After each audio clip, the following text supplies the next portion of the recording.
అయితే మీరు మాట్లాడుతూ ఫ్యామిలీ ఆడియన్స్ పిల్లలతో సహా చూసే సినిమా అన్నారు. ట్రైలర్ ప్రకారంగా కోర్టు సీన్‌లో కేసేయడం కావచ్చు ఇవన్నీ ఉన్నాయి.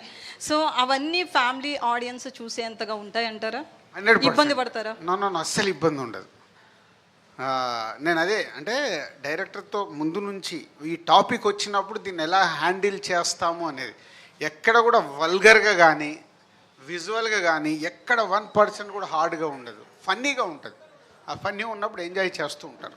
సో, అంటే మీ పర్సనల్ ఎక్స్‌పీరియన్స్ ఏమన్నా పెట్టారా? జనక అయితే గనక అన్న దాంట్లో ఏమన్నా? ఫైనల్ ఎక్స్పీరియన్స్ ఆయనది, ఆయన ఎక్స్పీరియన్స్ ఆయనది.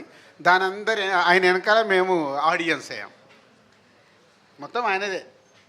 చెప్పవా గట్టిగా.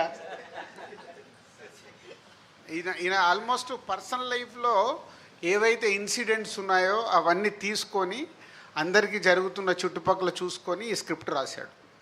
సో, చుట్టుపక్కల చూసారా మీ పర్సనల్ ఎక్స్‌పీరియన్స్? పర్సనల్ లైఫ్ కూడా ఉందండి. మీరు సినిమా చూస్తే అర్థమవుతుంది, మన అందరి లైఫ్లో more than 80% of the events జరిగే ఉంటాయి. వెరీ స్ట్రాంగ్గా నిజాయితీగా చెప్పగలుగుతాను. అందరికీ జరిగే ఉంటుంది ఎక్స్పీరియన్స్ ఫర్ షూర్. అంటే టైటిల్ చాలా డిఫరెంట్‌గా ఉంది. ఇది ఎవరు పెట్టారండి టైటిల్? నేనే పెట్టి కొంచెం పలకడానికి ఇబ్బందిగా అనిపించట్లేదా? చాలా మంది టైటిల్ ఏంటి, మీనింగ్ ఏంటి అన్న క్వశ్చన్ నాకు వస్తుంది. జంజాల్ గారి సినిమాలు ఇన్ఫ్లుయెన్స్ ఉంటుందండి. సో అహనా పెళ్ళంటే అలాంటివన్నీ చూసి ప్రాబ్లీ స్టోరీ కూడా కొంచెం అవుట్ ఆఫ్ ది బాక్స్ కదా, అందుకని ఈ ఐడియా వచ్చిందండి.